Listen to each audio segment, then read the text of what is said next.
এটা আমরা সত্যি পেতে চাই, তাহলে আমাদেরকে একটু চিন্তাশীল হতে হবে, ভাবতে হবে কল্যাণ কোথায়।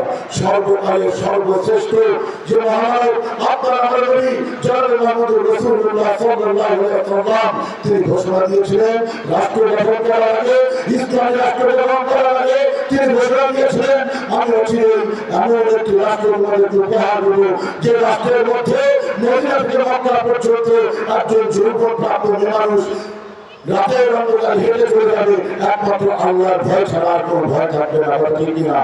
আপনার আমার নবী যে রাষ্ট্রনীতি নিয়ে এসে ইসলাম আল্লাহর মনোনীত জীবন ব্যবস্থা যিনি প্রতিষ্ঠিত করেছেন, সেদিন মদিনার বুকে আর কোনো দুর্ভিক্ষ ছিল না, অনাহার ছিল না, নির্যাতন ছিল না, মা বোনদের ইজ্জত প্রয়োগ ছিল, ন্যায় বিচার কায়েম হয়েছিল।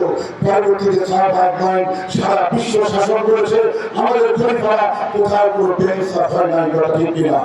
তাই আজকে আমাদেরকে চিন্তা করতে হবে যে সোনার বাংলাদেশের স্বপ্ন দেখে আমাদের দাদা পরদাদারা রক্ত দিয়ে গেছে, সেই সোনার বাংলাদেশের স্বাধীনতা যদি আমরা সত্যি ভোগ করতে চাই, একটি নীতিমালা, সেই নীতিটি হলো ইসলাম। কথা ঠিক কিনা? কারণ আল্লাহর নবী বলেছেন যার মধ্যে দেশপ্রেম নাই তার মধ্যে ঈমান নাই, একমাত্র ইসলাম যারা ধারণ করে তাদের মধ্যে রয়েছে পবিত্র দেশপ্রেম। কথা ঠিক কিনা? তাই আসুন লালমনিরহাটবাসী আপনাদের কাছে উদাত্ত আহ্বান জানাতে যাচ্ছি, আল্লাহ আপনাদের সঙ্গে আপনারা যদি বলেছেন যে আপনারা ইসলামের দলগুলো একত্রিত হন, আমরা আপনাদের পক্ষে আছি। কথা ঠিক কিনা বলেন? আজকে আলহামদুলিল্লাহ ইসলামী আন্দোলন বাংলাদেশের আমি বিশ্বের চরমনের অক্লান্ত পরিশ্রমে আজকে এবং জামাতের আমি ডাক্তার শফিকুর রহমান সাহেব সহ আজকে 8টি দল নিয়ে, বৃহত্তর 8টি দল নিয়ে একটি প্ল্যাটফর্ম হয়েছে। কথা ঠিক কিনা?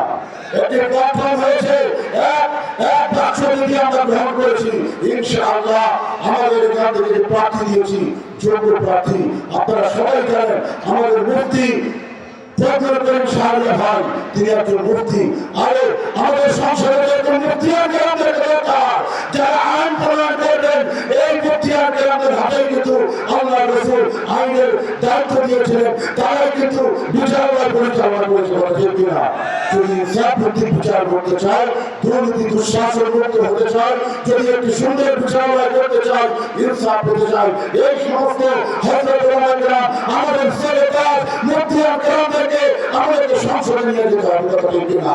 তাই উদাত্ত আহ্বান জানাচ্ছি প্রিয় লালমনিরহাট এলাকাবাসী, আসুন আমাদের দাদা পরদাদাদের রক্তের সাথে আমরা অনেক গাদ্দারি করেছি, আর কেন আমরা গাদ্দারি করবো না? শপথ নেই। কথা ঠিক কিনা?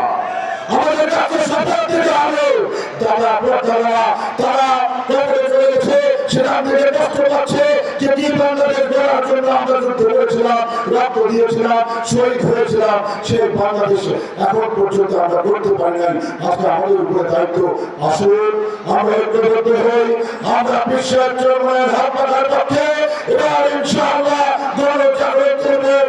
লালমনিরহাটবাসী আপনারা এমন একজন মানুষকে সংসদে নিয়ে যেতে পারেন, ইনশাআল্লাহ সমস্ত আধিপত্যবাদ মুক্ত একটি বাংলাদেশ আমরা করতে পারবো। ঠিক কিনা?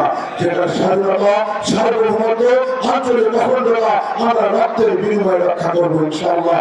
আল্লাহ পাক আপনাকে আমাকে একটি কল্যাণময় রাষ্ট্র গঠন করার তৌফিক দিন। ওয়া মা তাওফীক ইল্লা বিল্লাহ। আসসালামু আলাইকুম ওয়া রাহমাতুল্লাহি ওয়া বারাকাতুহু।